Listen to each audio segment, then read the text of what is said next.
ಶ್ರೀ ಗುರುಭ್ಯೋ ನಮಃ. ಹರಿ ಓಂ. ಗುರು ಬ್ರಹ್ಮ ಗುರು ವಿಷ್ಣು ಗುರುದೇವೋ ಮಹೇಶ್ವರ, ಗುರು ಸಾಕ್ಷಾತ್ ಪರಬ್ರಹ್ಮ ತಸ್ಮೈ ಶ್ರೀ ಗುರುವೇ ನಮಃ. ಗುರುವೇ ಸರ್ವಲೋಕಾನಾಂ ವಿಷಯವೋ ರೋಗಿಣಾಂ ನಿಧಯೇ ಸರ್ವವಿದ್ಯಾನಾಂ ಶ್ರೀ ದೀಪ ಮಹಾಲಕ್ಷ್ಮೀ ನಮೋ ನಮಃ. ಮಹಾಗುರುಭ್ಯೋ ನಮೋ ನಮಃ.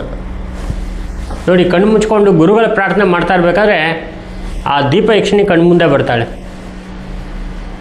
ಎಷ್ಟು ಆ ದೇವಿಗೆ ನಾವು ಒಂಥರ ಮೊರೆ ಹೋಗ್ಬಿಟ್ಟಿದ್ದೀವಿ ಅಂದರೆ ಯಾವಾಗಲೂ ಆ ದೇವಿ ಜೊತೆ ನಮಗೆ ಮಾತುಕತೆ ನಡೀತಾನೇ ಇರುತ್ತೆ. ಸೊ ದೀಪ ಯಕ್ಷಿಣಿ ಬಹಳ ಅದ್ಭುತವಾಗಿರ್ತಕ್ಕಂಥ ಯಕ್ಷಿಣಿ ಪವಾಡ. ಗುರುಗಳೇ, ನಮ್ಮ ಮನೆಯಲ್ಲಿ ಬಹಳ ಕಷ್ಟ ಇದೆ ಗುರುಗಳೇ, ನಾವು ಆ ಕಷ್ಟವನ್ನು ತಡ್ಕೊಳ್ಳೋಕ್ಕೆ ಆಗ್ತಾಯಿಲ್ಲ, ಯಾವುದೇ ದಾರಿ ಸಿಗ್ತಾಯಿಲ್ಲ ಗುರುಗಳೇ, ನಮ್ಮ ಒಂದು ತಮ್ಮನೇ ನಮ್ಮ ಮೇಲೆ ಕೇಸ್ ಹಾಕಿದ್ದಾನೆ, ಅದು ಸೆಟ್ಲ್ಮೆಂಟೇ ಆಗ್ತಾಯಿಲ್ಲ, 4-5 ವರ್ಷ ಆಗೋಯ್ತು ಗುರುಗಳೇ. ಈ ಥರ ಬಹಳಷ್ಟು ಜನ ಬರ್ತಾರೆ. ಆವಾಗ ನಾವು ಕೆಲವರಿಗೆ ದುರ್ಗಾ ದೀಪ ನಮಸ್ಕಾರ ಪೂಜೆಯನ್ನು ಹೇಳಿದ್ದೀವಿ. ದುರ್ಗಾ ದೀಪ ನಮಸ್ಕಾರ ಪೂಜೆ. ಈ ದುರ್ಗಾ ದೀಪ ನಮಸ್ಕಾರ ಪೂಜೆ ಅಂದರೆ ಏನಪ್ಪ ಅಂತ ಹೇಳಿದ್ರೆ, ಒಂದು ಮಂಡಲವನ್ನು ಹಾಕಿ ಆ ಮಂಡಲದ ಮಧ್ಯದಲ್ಲಿ ದೀಪವನ್ನು ಇಟ್ಟು ದೀಪಕ್ಕೆ ಸೀರೆಯನ್ನು ಉಡಿಸಿ ಅಲಂಕಾರವನ್ನು ಮಾಡಿ ಹೂವನ್ನೆಲ್ಲ ಹಾಕಿ ವಿಶೇಷವಾಗಿರ್ತಕ್ಕಂಥ ದುರ್ಗಾ ಪಾರಾಯಣವನ್ನು ಮಾಡಿ ದುರ್ಗಾ ಅಷ್ಟೋತ್ತರಾದಿಗಳನ್ನ ಓದಿ ದುರ್ಗಾ ನಮಸ್ಕಾರವನ್ನು ಮಾಡುವಂಥದ್ದು. 54 ನಮಸ್ಕಾರಗಳು ಈ ದುರ್ಗಾ ದೀಪ ನಮಸ್ಕಾರ ಪೂಜೆಯಲ್ಲಿ ಬರುತ್ತೆ. ಈ ದುರ್ಗಾ ದೀಪ ನಮಸ್ಕಾರ ಪೂಜೆ ಮನೆಯಲ್ಲಿ ಮಾಡುವಂತಹ ಒಂದು ವಿಶೇಷವಾಗಿರ್ತಕ್ಕಂಥ ಅದ್ಭುತವಾಗಿರ್ತಕ್ಕಂಥ ಪೂಜೆ. ಈ ಪೂಜೆಯನ್ನು ಯಾರು ಮಾಡ್ತಾರೋ ಅವರಿಗೆ ವಿಶೇಷವಾಗಿ ಮನೆಯಲ್ಲಿ ಧನಾಕರ್ಷಣ, ಜನಾಕರ್ಷಣ, ಸಕಲ ಕಾರ್ಯದಲ್ಲೂ ವಿಜಯ ಪ್ರಾಪ್ತಿಯಾಗತ್ತೆ.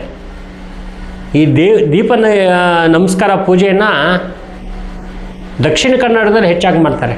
ದುರ್ಗಾ ದೀಪ ನಮಸ್ಕಾರ ಪೂಜೆಯನ್ನು ಅದ್ಭುತವಾಗಿರ್ತಕ್ಕಂಥ ದುರ್ಗೆ ಆ ದೀಪದ ರೂಪದಲ್ಲಿ ಬರ್ತಾಳೆ. ಆ ಮಂಡಲದ ಮಧ್ಯದಲ್ಲಿ ನಿಂತು ಆ ಮಾಡ್ತಾ ಇರ್ತಕ್ಕಂಥ ದಂಪತಿಗಳಿಗೆ, ಬಂದಿರತಕ್ಕಂಥ ಜನಗಳಿಗೆ ವಿಶೇಷವಾಗಿರ್ತಕ್ಕಂಥ ಆಯುಸ್ಸು, ಆರೋಗ್ಯವನ್ನು ಕೊಡ್ತಾಳೆ. ಎಲ್ಲ ಥರದಲ್ಲೂ ಅನುಕೂಲವನ್ನು ಮಾಡಿಕೊಡ್ತಾಳೆ.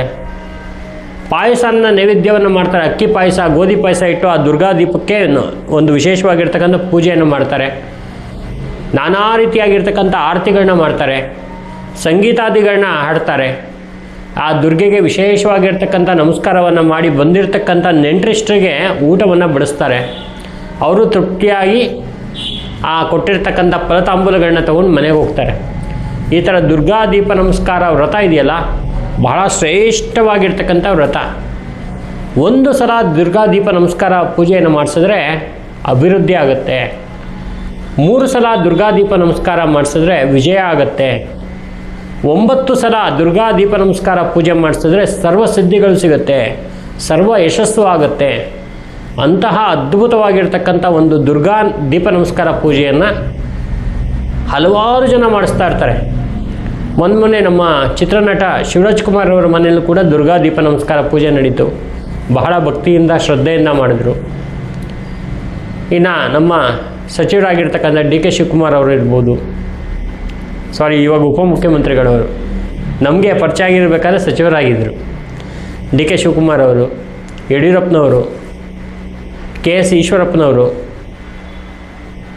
ಹೀಗೆ ನಮ್ಮ ಪರಿಚಯ ಇರ್ತಕ್ಕಂಥವ್ರು. ನಾವು ಅವ್ರ ಮನೆಗೆ ವಿಸಿಟ್ ಮಾಡಿದ್ವಲ್ಲ ಅಂತ ಕೆಲವೆಲ್ಲ ಚಿತ್ರನಟರಿರ್ಬೋದು, ಉಪೇಂದ್ರರವರು, ಇವರೆಲ್ಲ ದುರ್ಗಾ ದೀಪ ನಮಸ್ಕಾರ ಪೂಜೆಯನ್ನು ಮಾಡಿಸಿ ಒಳ್ಳೆಯ ಯಶಸ್ಸನ್ನು ತೊಗೊಂಡಿದ್ದಾರೆ. ಇವರೆಲ್ಲ ಮಾಡಿಸಿರೋದು ದೊಡ್ಡ ವಿಷಯ ಅಲ್ಲ, ಇವ್ರ ಹತ್ರ ಎಲ್ಲ ದುಡ್ಡಿದೆ, ಮಾಡಿಸ್ತಾರೆ. ಆದರೆ ನಮ್ಮ ಒಂದು ಹಳೆಯ ಆಫೀಸ್ ರೋಡಲ್ಲಿ ಒಂದು ಬಡ ದಂಪತಿಗಳಿದ್ದರು. ಇವತ್ತಿನ ದಿವಸ ಕೋಟ್ಯಾಧಿಪತಿಗಳಾಗಿದ್ದಾರೆ. ಅವರು ಯಾವ ಹಬ್ಬನೂ ಮಾಡಲ್ಲ, ಏನೂ ಮಾಡಲ್ಲ, ಬರೀ ದುರ್ಗಾ ದೀಪ ನಮಸ್ಕಾರ ಪೂಜೆಯನ್ನು ಬಹಳ ವಿಶೇಷವಾಗಿ, ಆವಾಗ ಏನೂ ಇಲ್ಲದೆ ಇರಬೇಕಾದ್ರೆ ಮಣ್ಣಿನ ದೀಪ ಇಡ್ತಾಯಿದ್ರು. ಇವತ್ತು ಬೆಳ್ಳಿ ದೀಪ ಇಡ್ತಾಯಿದ್ದಾರೆ, ಇಟ್ಕೊಂಡು ಬಂದು ಬಹಳ ಚೆನ್ನಾಗಿ ಮಾಡ್ತಾಯಿದ್ದಾರೆ. ಸೊ ಈ ದೀಪ ನಮಸ್ಕಾರ ಅಂತಕ್ಕಂಥದ್ದೇ ಬಹಳ ವಿಶೇಷವಾಗಿರ್ತಕ್ಕಂಥದ್ದು, ಒಳ್ಳೆಯ ಅಭಿವೃದ್ಧಿಯನ್ನು ಕೊಡುವಂತಹ ಒಂದು ವಿಶೇಷ ಇದು. ಹಾಗಾಗಿ ಈ ದುರ್ಗಾ ದೀಪ ನಮಸ್ಕಾರ ಪೂಜೆಯನ್ನು ನಿಮಗೆ ಮಾಡೋಕ್ಕೆ ಇಂಟ್ರೆಸ್ಟ್ ಇದೆ ಅಂದರೆ ಅದಕ್ಕೆ ಒಂದು ನಿಯಮ ಇದೆ, ಯಾವ ಥರ ಮಾಡಬೇಕು ಅಂತ ಒಂದು ಕ್ರಮ ಇದೆ. ಅದ್ರ ಬಗ್ಗೆ ಹೆಚ್ಚಿನ ಮಾಹಿತಿ ಬೇಕು ಅಂದರೆ ಸಂಪರ್ಕ ಮಾಡಿ ಬನ್ನಿ, ನಿಮ್ಗೆ ಅದ್ರ ಬಗ್ಗೆ ಸಂಪೂರ್ಣವಾಗಿರ್ತಕ್ಕಂಥ ವಿವರವನ್ನು ನಾನು ತಿಳಿಸ್ಕೊಡ್ತೀನಿ. ದುರ್ಗಾ ದೀಪ ನಮಸ್ಕಾರ ಅಂತಕ್ಕಂಥ ಪೂಜೆಯ ಒಂದು ವಿಶೇಷವಾಗಿರ್ತಕ್ಕಂಥ ಒಂದು ಯೋಗ ಫಲ ಯಾವ ಥರ ಇರುತ್ತೆ ಅಂತಕ್ಕಂಥ ವಿಚಾರವನ್ನು ಕೂಡ ತಿಳಿಸ್ಕೊಡ್ತೀನಿ. ಈ ವಿಡಿಯೋ ನಿಮಗೆ ಇಷ್ಟ ಆದರೆ ಲೈಕ್ ಮಾಡಿ, ಶೇರ್ ಮಾಡಿ, ಸಬ್ಸ್ಕ್ರೈಬ್ ಮಾಡ್ಕೊಳ್ಳಿ. ಈ ಚಾನಲನ್ನು ಹೀಗೆ ಬೆಳೆಸ್ತಾ ಇರಿ. ನಮಸ್ಕಾರ.